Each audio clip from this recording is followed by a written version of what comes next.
महादेव ने मनुष्य को एक ऐसा रहस्य बताया था जिसे समझ लेने के बाद जीवन को देखने का पूरा नज़रिया बदल जाता है।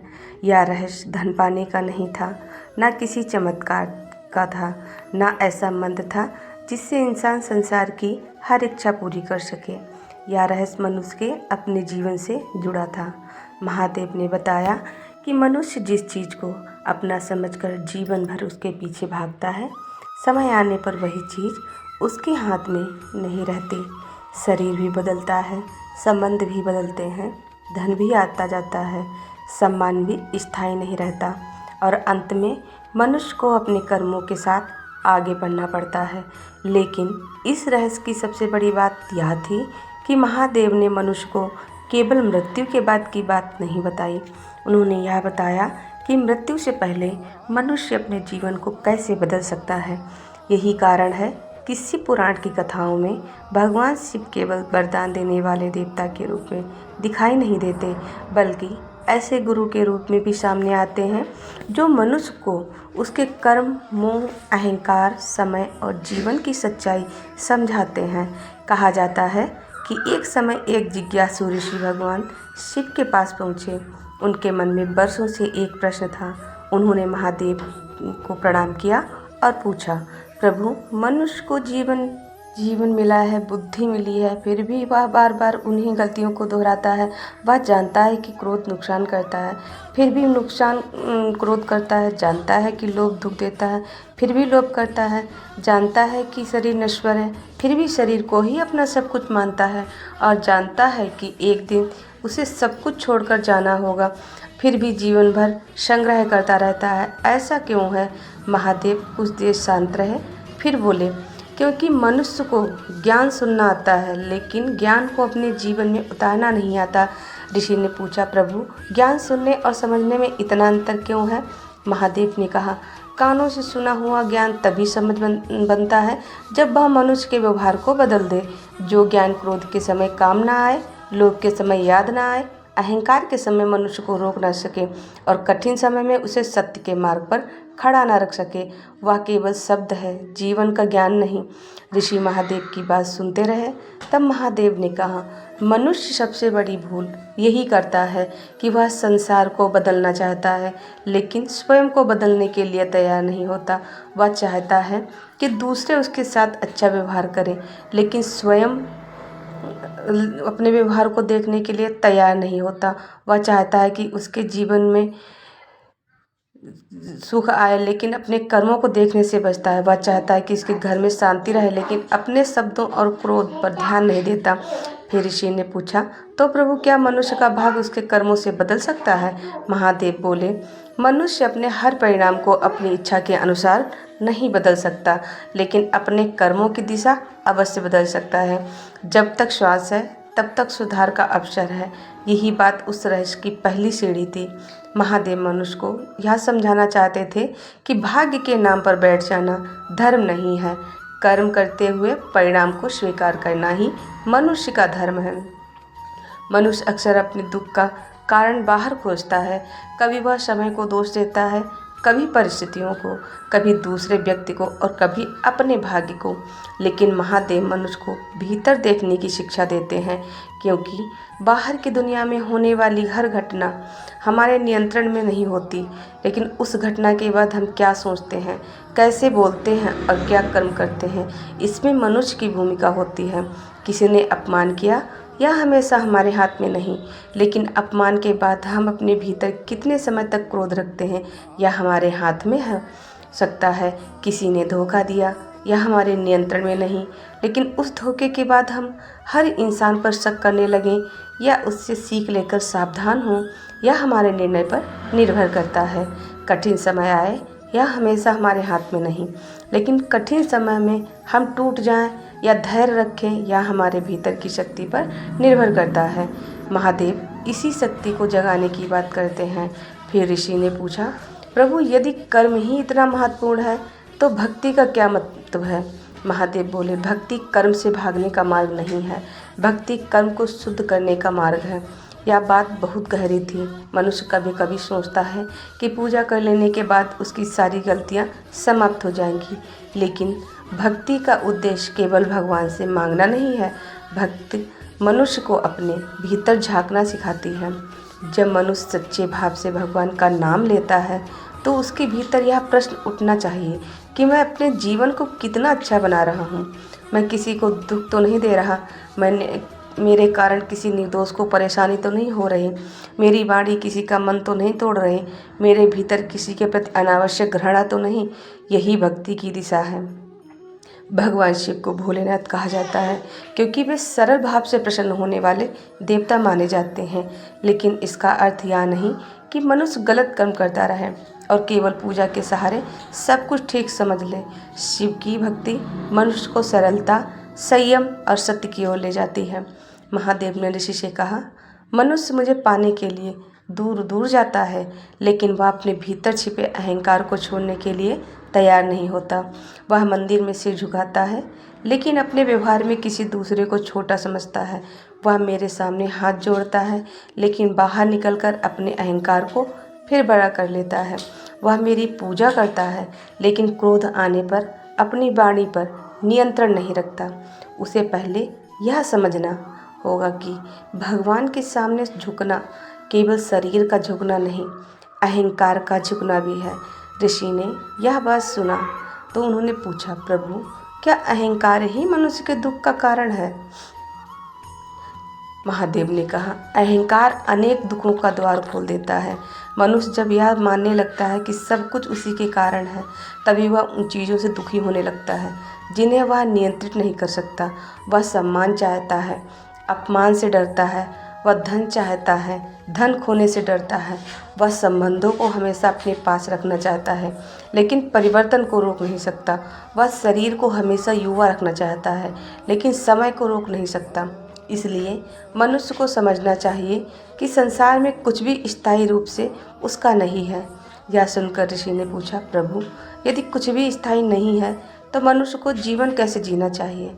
महादेव बोले, जिसे अपना कर्तव्य समझकर मिला है उसे ईमानदारी से निभाओ। जिसे प्रेम देना है प्रेम दो, जिसे सम्मान देना है सम्मान दो। जो तुम्हारे पास है उसका उपयोग करो, लेकिन उसके अहंकार में मत डूबो जो चला जाए। उसके पीछे अपना पूरा जीवन मत खो दो। फिर महादेव ने मृत्यु का रहस्य समझाया। उन्होंने कहा कि मृत्यु को मनुष्य जीवन का सबसे बड़ा भय मानता है, जबकि मृत्यु जीवन की अनिवार्य सच्चाइयों में से एक है। शरीर परिवर्तनशील है, जो जन्म लेता है वह एक दिन शरीर छोड़ता है। इस सत्य को समझने का उद्देश्य मनुष्य को डराना नहीं, बल्कि उसे जागरूक करना है। क्योंकि जिस व्यक्ति को पता है कि समय सीमित है, वह अपने समय का मूल्य समझ सकता है। जो व्यक्ति यह मानकर चलता है कि उसके पास अनंत समय है, वह आज का काम कल पर डालता रहता है। वह सोचता है कि बाद में माता पिता से बात कर लूँगा, बाद में किसी से क्षमा मांग लूँगा, बाद में अपनी गलती सुधार लूँगा, बाद में भगवान को याद कर लूँगा। लेकिन समय किसी के लिए रुकता नहीं। आज के बाद कल आता है और कल के बाद फिर एक नया दिन। धीरे धीरे मनुष्य का जीवन बीत जाता है और एक दिन उसे पीछे मुड़कर देखना पड़ता है कि उसने अपने जीवन के साथ किया क्या। महादेव का संदेश यही है कि मृत्यु की याद मनुष्य को निराश करने के लिए नहीं, बल्कि जीवन को सार्थक बनाने के लिए होनी चाहिए। ऋषि ने पूछा, प्रभु, मनुष्य मृत्यु के बाद क्या लेकर जाता है? महादेव ने कहा, धन नहीं, शरीर नहीं, पद नहीं, बाहरी पहचान नहीं। मनुष्य अपने कर्मों के प्रभाव से बच नहीं सकता। कारण है कि शिव पुराण को परंपरा कर्म का विषय बार बार सामने आता है। कर्म बड़े कामों का नाम नहीं। एक कठोर शब्द भी किसी के मन पर प्रभाव डाल सकता है। एक सहायता किसी के जीवन में आशा पैदा कर सकती है। किसी ज़रूरतमंद को दिया गया भोजन, किसी दुखी व्यक्ति को दिया गया सहारा, किसी गलती करने वाले को समझने का धैर्य, किसी बुजुर्ग का सम्मान, किसी छोटे के प्रति प्रेम, ये सब मनुष्य के चरित्र को बनाते हैं। इसी तरह छल, झूठ, अन्याय, क्रूरता और अहंकार भी मनुष्य के भीतर अपना प्रभाव छोड़ते हैं। इसलिए महादेव कहते हैं कि मनुष्य को अपने कर्मों के प्रति जागरूक होना चाहिए। फिर ऋषि ने पूछा, प्रभु, यदि मनुष्य से गलती हो जाए तो क्या वह बदल सकता है? महादेव बोले, गलती हो जाना मनुष्य की कमजोरी हो सकती है, लेकिन गलती को पहचान कर फिर उसे दोहराते रहना मनुष्य की जिद है। जो अपनी गलती को पहचानता है और उसे सुधारने का प्रयास करता है, उसके लिए परिवर्तन का मार्ग खुला रहता है। यह सुनकर ऋषि ने पूछा, तो क्या क्षमा संभव है? महादेव ने कहा, क्षमा का अर्थ कर्म के परिणाम को मिटा देना नहीं है। क्षमा का अर्थ मनुष्य को सुधार का अवसर देना है। लेकिन सच्ची क्षमा तभी अर्थपूर्ण होती है जब मनुष्य अपने व्यवहार में परिवर्तन लाने का प्रयास करे।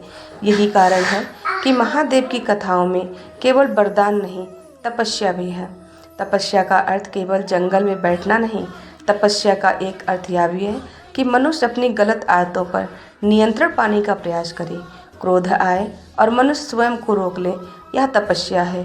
लोभ आए और मनुष्य अन्याय से बच जाए, यह तपस्या है। अहंकार आए और मनुष्य विनम्र रह जाए, यह तपस्या है। बदला लेने का अवसर हो और मनुष्य न्याय का मार्ग चुने, यह तपस्या है। महादेव का वास्तविक रहस्य इसी आंतरिक साधना में छिपा है। फिर ऋषि की दृष्टि महादेव के त्रिशूल पर गई। उन्होंने पूछा, प्रभु आपके त्रिशूल का क्या रहस्य है? महादेव ने समझाया कि त्रिशूल को अनेक प्रकार से समझा गया है। इसे 3 गुणों, 3 अवस्थाओं और जीवन के अनेक 3 पूर्ण सिद्धांतों से जोड़ा जाता है। लेकिन मनुष्य के लिए इसका एक सरल संदेश यह हो सकता है कि जीवन में संतुलन अवश्य है। मनुष्य केवल भूतकाल में जीता रहे तो पछतावे में डूब सकता है, केवल भविष्य में जीता रहे तो चिंता में फंस सकता है। वर्तमान को समझना और सही कर्म करना ही उसके हाथ में है। यही वर्तमान वह स्थान है जहाँ मनुष्य अपनी दिशा बदल सकता है। फिर ऋषि ने महादेव के तीसरे नेत्र की ओर देखा और पूछा, प्रभु तीसरे नेत्र का रहस्य क्या है? महादेव ने कहा, सामान्य आँखें संसार को देखती हैं, लेकिन विवेक की दृष्टि सत्य को पहचानती है। मनुष्य अक्सर वही देखता है जो उसे दिखाई देना चाहता है। यदि उसे धन चाहिए तो उसे केवल धन दिखाई देता है। यदि उसे सम्मान चाहिए तो उसे केवल अपनी प्रतिष्ठा दिखाई देती है। यदि उसे बदला चाहिए तो उसे केवल दूसरे की गलती दिखाई देती है। लेकिन विवेक की दृष्टि मनुष्य को अपनी भूमिका भी दिखाती है। यही तीसरी दृष्टि है। जब मनुष्य यह पूछना शुरू करता है कि इस परिस्थिति में मेरी भी कोई गलती है क्या, तब उसका विवेक जागना शुरू होता है। यही कारण है कि महादेव का तीसरा नेत्र केवल बाहरी शक्ति का प्रतीक मानकर छोड़ देना पर्याप्त नहीं, उसके भीतर आत्म जागरण का संदेश भी देखा जा सकता है। अब ऋषि ने पूछा, प्रभु मनुष्य संसार में रहते हुए मोह से कैसे बचे? महादेव बोले, मोह से बचना संसार छोड़ देना नहीं। मोह का अर्थ है किसी वस्तु, व्यक्ति या परिस्थिति को इतना अपना मान लेना कि उसके बदले ही तुम्हारा पूरा अस्तित्व हिल जाए। प्रेम और मोह में अंतर है। प्रेम में दूसरे के कल्याण की इच्छा होती है, मोह में अपना नियंत्रण बनाए रखने की इच्छा अधिक हो सकती है। प्रेम में त्याग हो सकता है, मोह में पकड़ होती है। मनुष्य को संबंध निभाने चाहिए, लेकिन यह भी समझना चाहिए कि संसार परिवर्तनशील है। जो आज साथ है वह हमेशा उसी रूप में साथ रहे या आवश्यक नहीं। इसलिए संबंधों की कीमत उनके स्थायी होने में नहीं, बल्कि उनके रहते उन्हें सच्चाई से निभाने में है। यही महादेव की शिक्षा है। ऋषि ने फिर पूछा, प्रभु मनुष्य को धन कितना रखना चाहिए? महादेव ने कोई एक संख्या नहीं बताई। उन्होंने समझाया कि धन साधन है, जीवन का अंतिम उद्देश्य नहीं। धन से भोजन खरीदा जा सकता है, घर बनाया जा सकता है, सुविधा मिल सकती है, लेकिन शांति खरीदी नहीं जा सकती। यदि धन मनुष्य को दूसरों से बड़ा समझने लगे तो वही धन अहंकार बन सकता है। यदि धन का उपयोग परिवार, सेवा और आवश्यकताओं के लिए है तो वह उपयोगी साधन है। इसलिए समस्या धन में नहीं, धन के प्रति मनुष्य के मोह में है। इसी तरह शक्ति भी समस्या नहीं, उसका सदुपयोग समस्या है। ज्ञान समस्या नहीं, उसका अहंकार समस्या है। सम्मान समस्या नहीं, सम्मान खोने का भय समस्या बन सकता है। महादेव का मार्ग संतुलन का मार्ग है। तभी ऋषि ने पूछा, प्रभु मनुष्य अपने जीवन में सबसे बड़ी भूल क्या करता है? महादेव ने कहा, वह दूसरों की जिंदगी देखकर अपनी जिंदगी का मूल्य तय करता है। कोई व्यक्ति दूसरे से अधिक धनवान है तो वह स्वयं को गरीब समझता है, तो वह कोई दूसरे से अधिक प्रसिद्ध है तो वह स्वयं को छोटा समझता है। कोई अधिक सम्मानित है तो उसे अपना जीवन अधूरा लगता है। लेकिन महादेव के अनुसार मनुष्य की असली तुलना अपने कल के स्वरूप से होनी चाहिए। यदि आज का मनुष्य कल से अधिक संयमी है, अधिक दयालु है, अधिक सत्यवादी है और अपने कर्तव्य को बेहतर ढंग से निभा रहा है तो वह आगे बढ़ रहा है। यही वास्तविक प्रगति है। ऋषि ने कहा, प्रभु क्या यही वह रहस्य है जिसे आपने मनुष्य को बताया?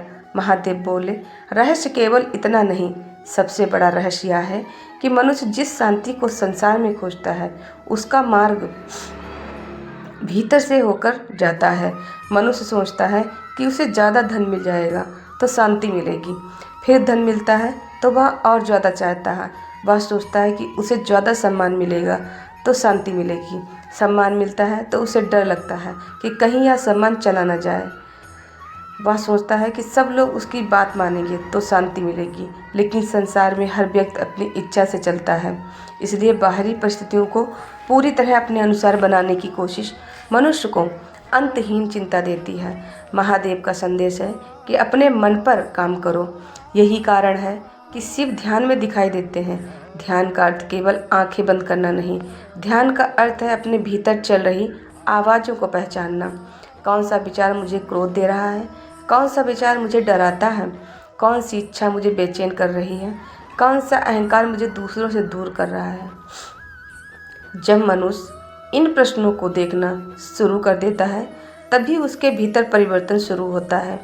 फिर ऋषि ने पूछा, प्रभु क्या मनुष्य अकेला अपने भीतर का परिवर्तन कर सकता है?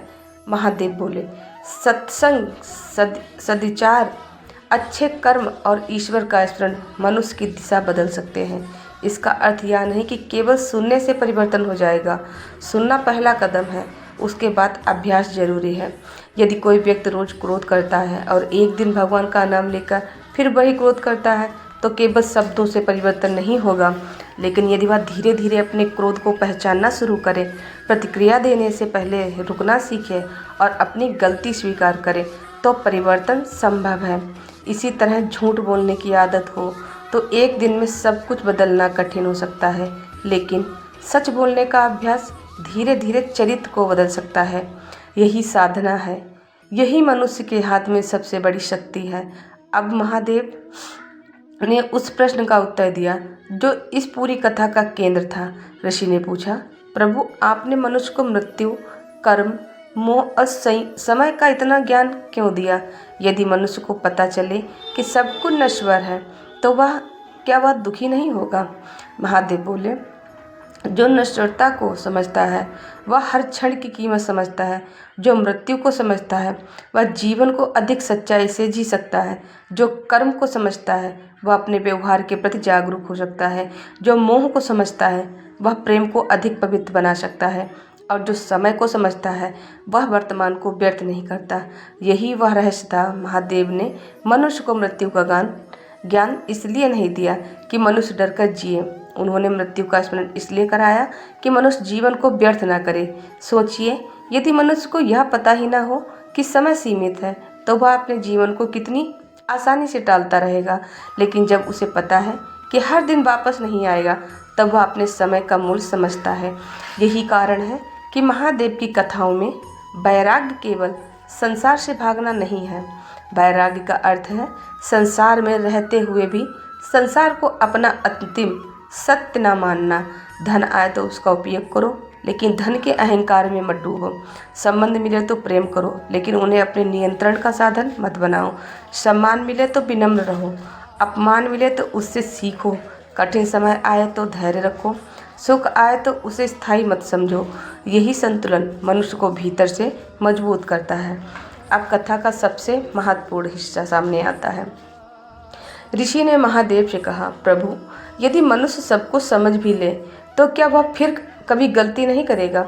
महादेव ने कहा, मनुष्य जब तक मनुष्य है तब तक परीक्षा आती रहेगी। लक्ष्य गलती से पूरी तरह मुक्त होना नहीं, बल्कि गलती से सीखते हुए अपने जीवन को बेहतर बनाना है।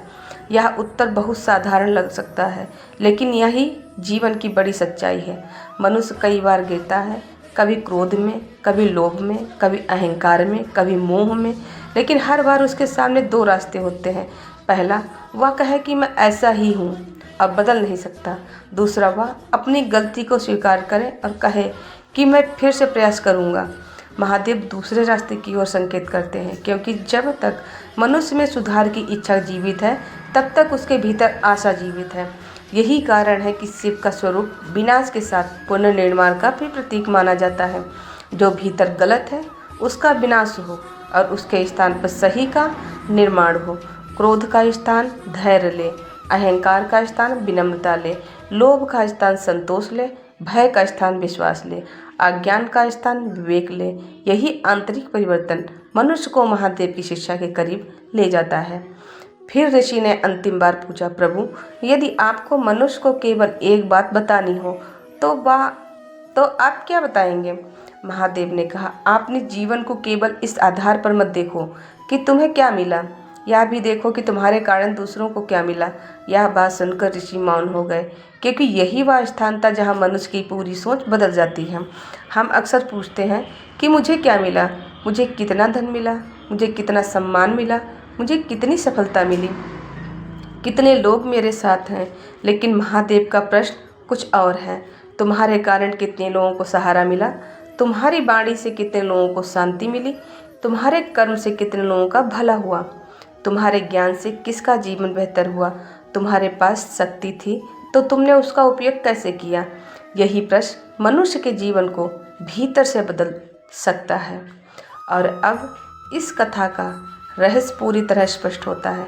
महादेव ने मनुष्य को कोई ऐसा रहस्य नहीं बताया था जिससे वह संसार की हर इच्छा पूरी कर सके। उन्होंने उससे भी बड़ा रहस्य बताया। मनुष्य अपने जीवन को समझ सकता है, वह अपने कर्मों को देख सकता है, वह अपने अहंकार को पहचान सकता है, वह अपने समय का सम्मान कर सकता है, वह मृत्यु को जीवन का शत्रु मानने के बजाय जीवन की सीमा के रूप में समझ सकता है, वह संबंधों को पकड़ने के बजाय प्रेम से निभा सकता है, वह धन को साधन बना सकता है, मालिक नहीं। वह भक्ति को मांगने का माध्यम नहीं, बदलने का मार्ग बना सकता है। यही कारण है कि महादेव का स्मरण केवल संकट के समय नहीं होना चाहिए, क्योंकि भगवान को केवल संकट में याद करने से अधिक आवश्यक है कि उनके बताए मार्ग को अपने व्यवहार में उतारा जाए। जब मनुष्य दुखी हो तो महादेव को याद करे, लेकिन सुखी हो तब भी उनका स्मरण करे। जब उसे सफलता मिले तो अहंकार से बचने के लिए शिव को याद करें, जब असफलता मिले तो टूटने से बचने के लिए शिव को याद करें, जब कोई उसका अपमान करे तो धैर्य के लिए शिव को याद करें, जब उसे बहुत कुछ मिल जाए तो संतोष के लिए शिव को याद करें, जब उसे कुछ खोना पड़े तो स्वीकार करने की शक्ति के लिए शिव को याद करें। यही शिव भक्ति की गहराई है। महादेव का रहस्य बाहर की किसी वस्तु में नहीं, मनुष्य की अपनी चेतना में छिपा है। मनुष्य जितना अपने भीतर उतरता है उतना ही समझता है कि उसकी सबसे बड़ी लड़ाई संसार से नहीं, अपने ही मन से है। क्रोध कहता है जवाब दो, विवेक कहता है पहले सोचो, अहंकार कहता है मैं यही हूँ, सत्य कहता है अपनी गलती भी देखो, लोभ कहता है और चाहिए, संतोष कहता है जो मिला है उसका मूल्य समझो, भय कहता है सब कुछ खो जाएगा, विश्वास कहता है जो करना है वह सही ढंग से करो और परिणाम को स्वीकार करो। यही मनुष्य के भीतर चलने वाला युद्ध है, और इसी युद्ध में महादेव का स्मरण एक दिशा देता है। इसलिए कहा जाता है कि शिव केवल बाहर पूजे जाने वाले देवता नहीं, भीतर जागने वाली चेतना का भी प्रतीक है। जब मनुष्य अपने भीतर के अंधकार को पहचानता है तब उसके भीतर प्रकाश की शुरुआत होती है। जब वह अपने अहंकार को पहचानता है तब विनम्रता आती है।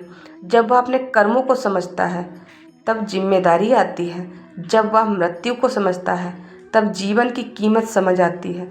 जब वह समय को समझता है तब वर्तमान की महत्ता समझ आती है। और जब वह भक्ति को समझता है तब भगवान से केवल मांगने के बजाय अपने जीवन को सुधारने की इच्छा पैदा होती है। यही कारण है कि महादेव ने मनुष्य को यह रहस्य बताया, क्योंकि मनुष्य के पास संसार बदलने की शक्ति भले सीमित हो, लेकिन स्वयं को बदलने की संभावना हमेशा रहती है। आज यदि किसी व्यक्ति को लगता है कि उसने जीवन में बहुत गलतियां की हैं, तो उसे यह समझना चाहिए कि गलती उसका अंतिम परिचय नहीं है। आज यदि कोई व्यक्ति अपने पुराने कर्मों को याद करके दुखी है, तो उसे अपने वर्तमान कर्मों को सुधारने का अवसर देखना चाहिए। आज यदि कोई व्यक्ति किसी चीज़ के खोने से परेशान है, तो उसे यह याद रखना चाहिए कि संसार परिवर्तनशील है और यदि कोई व्यक्ति यह सोचता है कि उसके जीवन में कुछ नहीं बचा, तो उसे महादेव की उस शिक्षा को याद रखना चाहिए कि जब तक श्वास है तब तक कर्म की दिशा बदलने का अवसर है। यही सबसे बड़ा रहस्य है। महादेव मनुष्य को भविष्य बताने से अधिक महत्वपूर्ण वर्तमान को समझाने की शिक्षा देते हैं। वह कहते हैं कि अपने आज को इतना सच्चा बना दो कि कल का पछतावा कम हो जाए। अपने संबंधों को इतना सच्चा बना दो कि बिछड़ने पर केवल पछतावा ना रहे। अपने कर्मों को इतना स्वच्छ बनाने का प्रयास करो कि रात को अपने मन के सामने खड़े होने में शर्म ना आए। अपनी भक्ति को इतना सच्चा बनाओ कि भगवान को केवल मांगने के लिए नहीं, मार्ग दिखाने के लिए ही याद किया करो। और अपने जीवन को इतना जागरूक बनाओ कि मृत्यु का विचार तुम्हें डराए नहीं, बल्कि यह याद दिलाए कि जो समय मिला है उसे व्यर्थ नहीं करना। यही शिव पुराण की कथाओं से मिलने वाली एक गहरी जीवन शिक्षा है। महादेव ने मनुष्य को यह रहस्य इसलिए बताया क्योंकि मनुष्य भूल जाता है कि वह क्यों आया है। वह साधनों का उद्देश्य समझ लेता है, धन को जीवन समझ लेता है, शरीर को स्थायी समझ लेता है, सम्मान को पहचान समझ लेता है, संबंधों को अधिकार समझ लेता है, समय को असीम समझ लेता है और अंत में जब सब बदलने लगता है तब उसे जीवन का सत्य दिखाई देता है। महादेव चाहते हैं कि वह सत्य बहुत देर से नहीं, समय रहते दिखाई दे। इसलिए शिव का स्मरण केवल मंदिर की घंटी में नहीं, अपने निर्णयों में भी होना चाहिए। जब गलत काम करने का अवसर मिले और मनुष्य रुक जाए, वहाँ शिव है। जब किसी कमज़ोर के साथ अन्याय हो और मनुष्य उसके पक्ष में खड़ा हो, वहाँ शिव की भावना है। जब मनुष्य अपने अहंकार को छोड़कर क्षमा मांगता है, वहाँ शिव की शिक्षा है। जब वह दुख में भी धैर्य रखता है, वहाँ शिव की साधना है। जब वह सुख में भी विनम्र रहता है, वहाँ शिव की कृपा का भाव है। और जब वह अपने जीवन को ईमानदारी से देखता है, तब वह उस रहस्य के करीब पहुंचता है जिसे महादेव ने मनुष्य को समझाने का प्रयास किया। इसलिए अगली बार जब आप भगवान शिव का नाम लें तो केवल उनसे अपनी इच्छा पूरी करने की प्रार्थना न करें।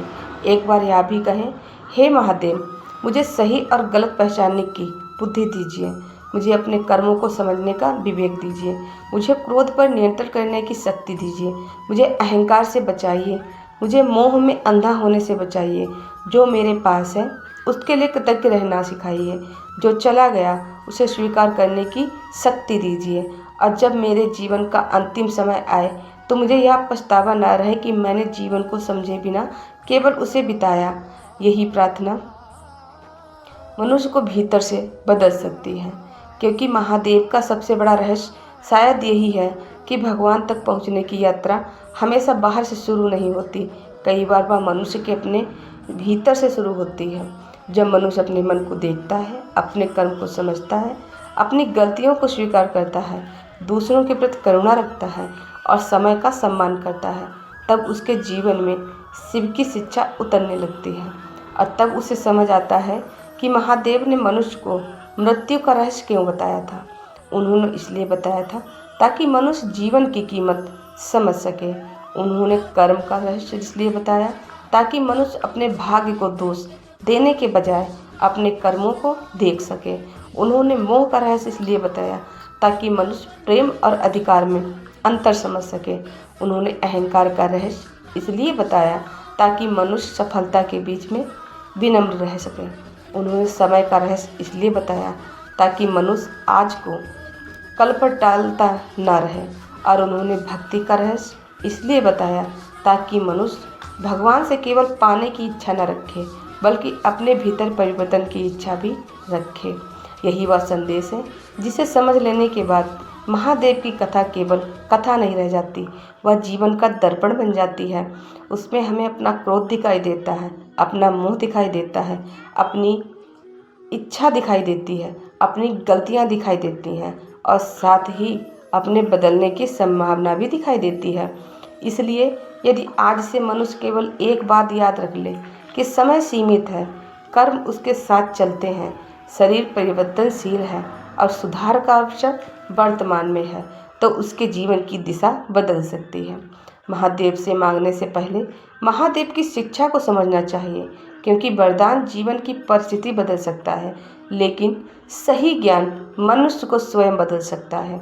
और जब मनुष्य बदलता है तब उसके निर्णय बदलते हैं, उसके कर्म बदलते हैं, उसके संबंध बदलते हैं और धीरे धीरे उसका पूरा जीवन बदलने लगता है। यही महादेव का वह रहस्य है जिसे समझने के बाद मनुष्य को किसी चमत्कार की प्रतीक्षा नहीं करनी पड़ती, उसे अपने भीतर पहला कदम उठाना होता है। हर हर महादेव।